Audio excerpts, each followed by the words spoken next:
Hello guys, welcome to another vlog. My name is Omar and I'm a Filipino nurse here in the United States, in the states of Connecticut. Today, I'm going to share with you some of my amazing first on my first week here in the US. If you find this video interesting, please keep on watching.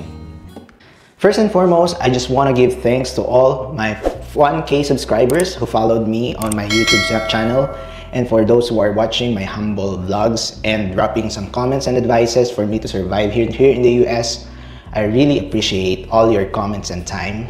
Thank you to my fellow Filipinos who are very supportive sa mga new vloggers like me here in the US. Number 1, first night in the US. My first night here was after my 30 hours travel time from Singapore. If you want to watch my flight video, please click the link above. And yun nga, due to excitement, hindi ako nakatulog masyado.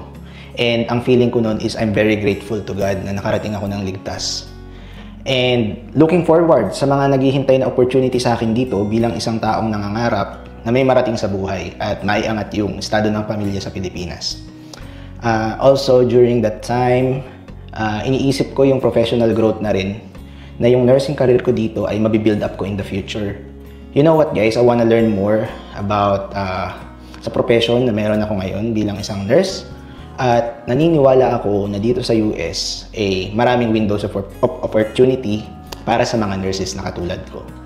Kaya sobrang pasasalamat ko nung gabing yon, and ayun, nandito na ako sa US. Ending, hindi ako nakatulog guys. Maniwala kayo, hindi kayo makakatulog ng maayos, pero masaya kayong gigising sa unang araw nyo dito sa US.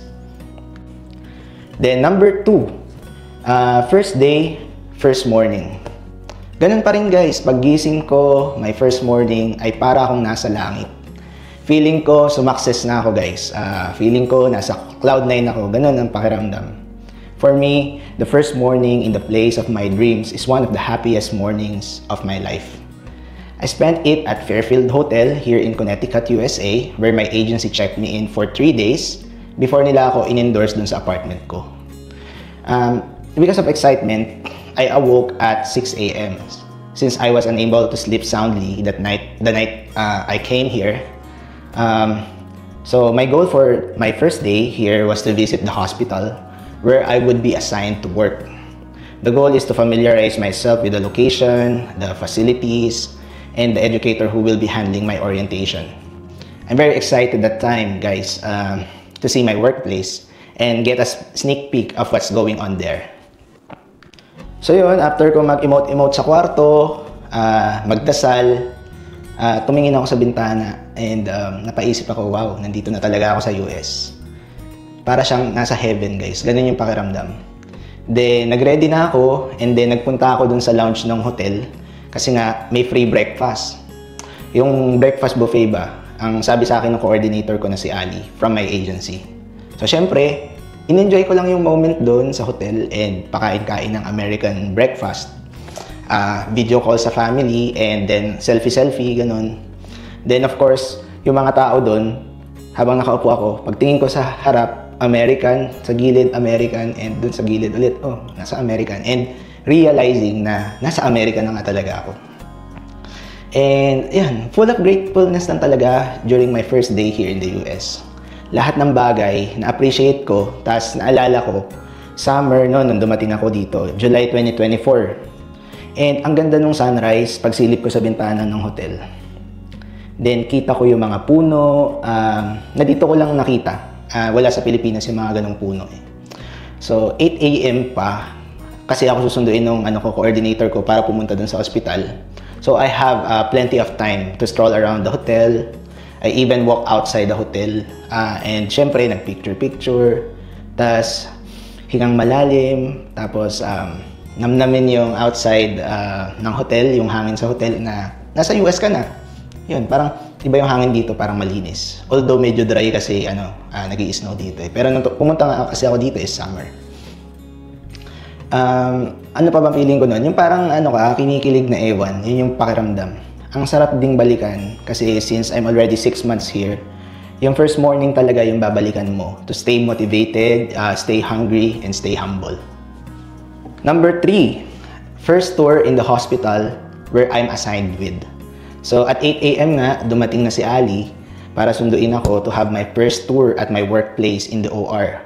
So ma-assign nga pala ako, na-assign ako sa operating room kasi yun yung talagang experience ko sa Philippines and in Singapore. So then paglabas ko ng pinto ng hotel, nakita ko yung SUV na nirentahan ni Ali. It's a white Chevy na SUV. And then na-visualize ko na ang ganda naman ng car na yun, and sana magkaroon din ako ng puting kotse in the future na magagamit ko sa work. Yan. Parang more on nangangarap nung first day ko dito sa US. Kasi guys, here in Connecticut, need mo talaga yung sasakyan para makapag-transpo ka, pumunta ka sa work, yan, kailangan mo yan. And kung mag-Uber ka naman or magpa-public transpo ka, mahirap kasi yung travel time mo plus yung price ng transportation is napakamahal. And mas convenient talaga kapag may sarili kang car, you have the freedom to go anywhere else you want. And so yun, naalala ko nung time na yun, nung makita ko nga yung service namin ni Ali, na-visualize ko yung sarili ko na sana balang araw magkaroon din ako ng puting SUV na magagamit ko sa work. Na pagbibili ako ng mga kailangan ko dito for travel purposes na rin. Kaso guys, nung dumating nga ako dito, hindi ako marunong mag-drive, and it's another challenge for me na makasurvive dito. So going back to the topic guys, nagpunta na kami ng ospital, and while on our way, nakita ko yung mga bahay dito. At nagandahan ako kasi yun yung mga bahay na katulad ng mga napapanood natin sa mga American movies, yung made of wood and bricks. And ayun, video on our way to hospital until I met Paul, our educator in the OR. He is very kind and he's friendly and approachable. So he toured me and Ali to the whole OR department for more than 1 hour. Sobrang haba nga nung tour namin. So pinakita sa amin yung facilities, yung equipment, yung operating rooms and the beds. Pinakilala rin ako sa mga managers namin and sa mga senior nurses. Nandun si Kuya Cesar and kay Meryl na senior ko rin sa OR. So, nandun sila lahat.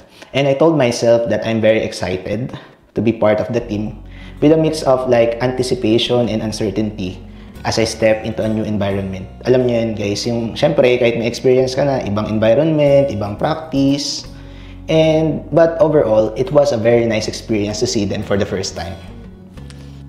Number 4, first US SIM card. After we toured in the OR, Ali drove me to the T-Mobile store. Yung T-Mobile is one of the leading telecom here in the US to get my mobile SIM card. So I remember that they asked me about my IMEI phone number, which you can find in the settings of your phone, for them to like check if your phone is compatible with the SIM card. And I strongly recommend sa mga pupunta pa lang dito sa US, kung may chance na makapag-shift kayo sa iPhone, is much better because it's more flexible in the registration process of the SIM cards and it's more accessible here and reliable. So yun, nung nandun na ako sa T-Mobile, papipiliin ka nila ng kung anong monthly plan ang gusto mo. So ang pinili ko that time is the only data, only calls and text worth $65 per month. As advised by Ali, para na rin ma-connect ko yung laptop ko dun sa phone for internet habang wala pang internet dito sa apartment ko. So after a few minutes of waiting, around like 30 minutes to 1 hour, I received my SIM card and my first +1 mobile number. Isn't that exciting guys? Number 5, first American lunch. So after I got my SIM card, we headed to an American restaurant with Ali for lunch. So Ali asked me what I wanted to get, but I wasn't sure that time. So I let her select for me, because you know, since I'm new here, I have no idea what's good. Well, everything is fine for me. For a simple person or a typical Filipino like me, hindi naman tayo pihikan basta libre. So di ko alam ang name ng kinain namin na dish, but it's just a simple dish and there's nothing special on it. And then Ali oriented me on what should I know when starting a new life here in the US, such as my contract details, my work schedule, my insurances, the 401k, it's like the SSS in the Philippines, my payslip, my apartment address, the hospital address, car tips, some useful information, such as email addresses to contact if I have questions, and much more. Then afterwards, I signed the contract, and then she gave me a copy of it. Number 6, first shopping to Walmart. After that, we went to Walmart to buy some things that I will be needing in my apartment, such as food and to survive until I receive my first paycheck. Syempre, ang pambayad dito ay dollars. So, hinay-hinay sa gastos during that time. As a typical Pinoy, lagi nang tingin sa price tag muna at compute before add to cart. Yun. Kasi nga, nagsisimula pa lang ako noon that time and hindi talaga mag-budget. Until now naman po, kasi hindi naman tayo mayaman. So then, my agency gave me a list of recommended items as I flash on the screen. So yun, inabot din ako ng mga 2 hours, paikot-ikot sa Walmart that time. Then, I went to the cashier para magbayad. Then, dito, self-bag ka ng mga items na binili mo. Unlike sa Pinas, di ba, may mga bagger para mag-bag ng mga pinamili mo. Then, here, the cashier will only scan the things that you bought. Tapos, ikaw na yung maglalagay sa cart or bag. Number 7, first visit to my apartment. After that, we headed to this apartment to bring everything that we bought from Walmart. Tapos nung makarating na kami dito sa apartment, it's a 1-bedroom apartment with a comfort room na may bathtub, a shower, may aircon, may heating system, may 4 electric stove, and oven. Tapos meron ding fridge and sink with the grinding system. Then wala pa yung mga narentahan na furnitures for 3 months. So empty pa talaga tong room na to, tong apartment na to. Then yung mga pinamili namin from Walmart, iniwan na lang muna dito sa apartment, and yung food nilagay muna sa fridge. Then tapos bumalik na ulit kami dun sa hotel. Then kinabukasan, bumalik na ulit kami dito sa apartment na to para officially i-hand off sa akin yung susi ng apartment and the apartment contract. And it was around like 10 a.m. when Ali left me in this apartment, which was still empty that time. Tapos ang instruction sa akin nun is hintayin ko lang yung mga magde-deliver ng mga furnitures. So after 2 hours, dumating na rin sila. Dala-dala nila yung queen-sized bed, mirror, cabinets, bedside table, sofa, center table, and yung dining table. Sila na nag-set up lahat nun dito sa apartment.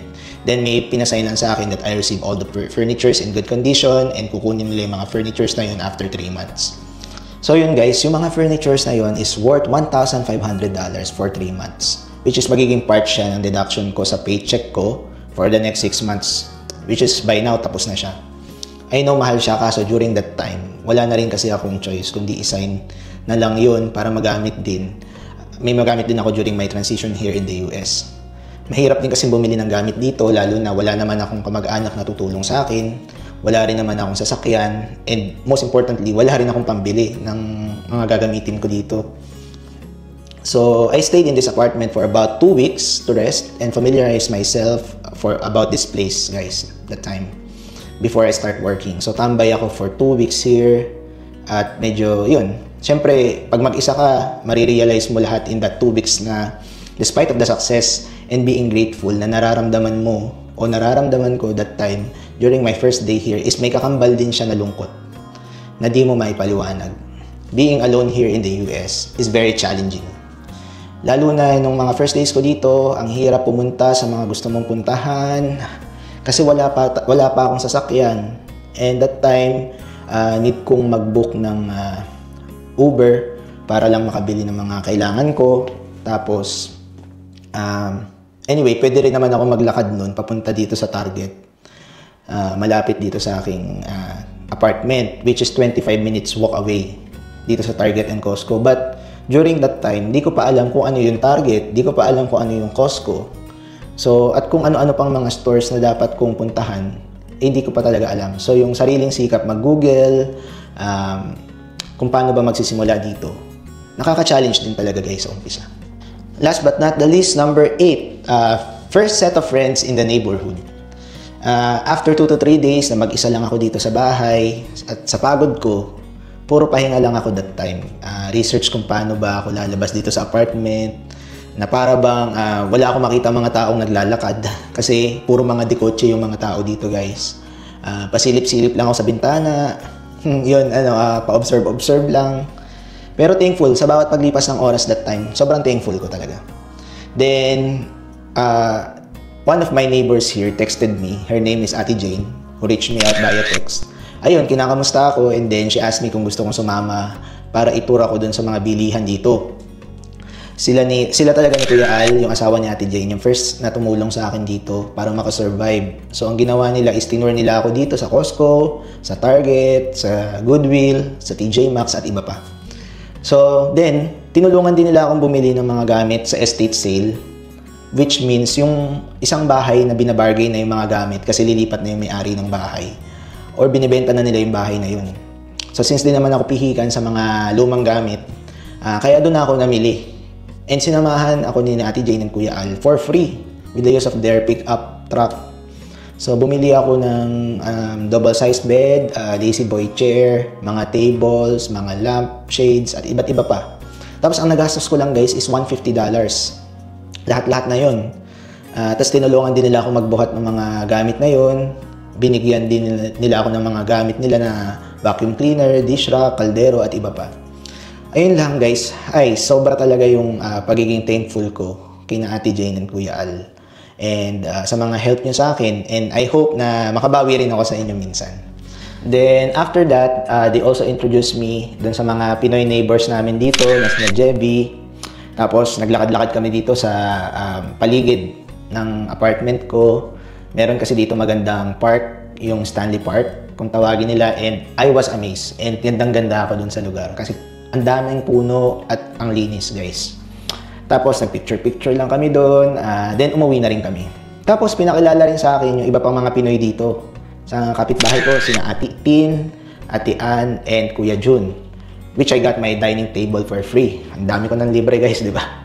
So, nakabili kasi sila that time ng bagong dining table. So, binigay na lang sa akin yung luma nilang dining table, which I'm so thankful of. Tapos, so wala pang 1 week, almost complete na yung mga gamit ko dito, mga furniture ko sa tulong ng mga bagong friends na nakilala ko. So what are the lessons that I've learned during my first days as an immigrant here in the US? Number 1 is to be thankful always. Lagi nating isipin kung paano tayo nagsimula. Yung first day mo dito sa US, yung feelings na naramdaman mo nung unang pagtapak mo dito, I guess yun ang magsusustain ng fire sa heart mo to keep going. Kasi minsan, kapag nakamit na natin yung mga bagay na inaasam natin, like makarating sa places na gusto mo, sa mga lugar na mga pinapangarap mong puntahan, or matanggap ka sa trabaho na gustong-gusto mong applyan. Tapos pag nandun ka na ba, at nakamit mo na yung mga bagay na yun, parang may times na nawawalan ka na ng gana, ng motivation to go to work, parang nabe-burn out ka na dahil sa pressure ng trabaho, sa mga nakakasama mo, sa work, or syempre, sa expectation versus reality dun sa work na meron ka ngayon. Pag ganito yung sitwasyon, lagi lang nating balikan yung first day natin dito sa US. Yung pakiramdam na masaya, thankful, yun bang parang kinikilig ka para be reminded kung bakit ba tayo nandito na nagwo-work at nagsisikap para makamit yung mga pangarap natin sa buhay. There's no perfect world, guys. Kahit nasa Amerika ka man, nasa Pilipinas, or kahit saang lupalop sa mundo, meron at meron ka pa rin makikitang mali, or di mo gusto, or kaiinisan mo. Pero at the end of the day, we just have to be thankful. Kasi kung nasaan man tayo ngayon, maraming naghahangad ng posisyon na ito. Kaya dapat nating pahalagahan at iwasan yung mga reklamo. Kung kontento tayo sa kung anong meron tayo ngayon, and patuloy na mangarap para makasurvive dito sa US. Especially sa mga katulad ko na mag-isa lang dito. Kailangan nating tatagan yung sarili natin. And by looking back, dun sa first day natin, kung saan tayo nagsimula, stay hungry and stay humble. And lastly guys, no man is an island. So, like what happened to me, maraming tao na mababait sa paligid na willing tumulong sa mga taong katulad ko na nagsisimula ng panibagong buhay dito sa Amerika. Not necessarily na maging dependent ka sa kanila, pero you need someone to help you and to connect you with other people who are willing to help you as well. And maybe in the future, kung ikaw man ay magkakaroon na ng opportunity to help the other people na bagong salta dito sa US, and it's your turn naman to help. Ayun lang guys. I hope nakatulong ang vlog na to sa mga taong pupunta pa lang dito at sa mga nandito na sa US. Ito lamang po ay based on my experience. Kaya kung meron po kayong chance na mag-like and subscribe, gawin nyo na lang po please if you want to have more videos like this. And have a great day po and see you on the next one guys. Bye!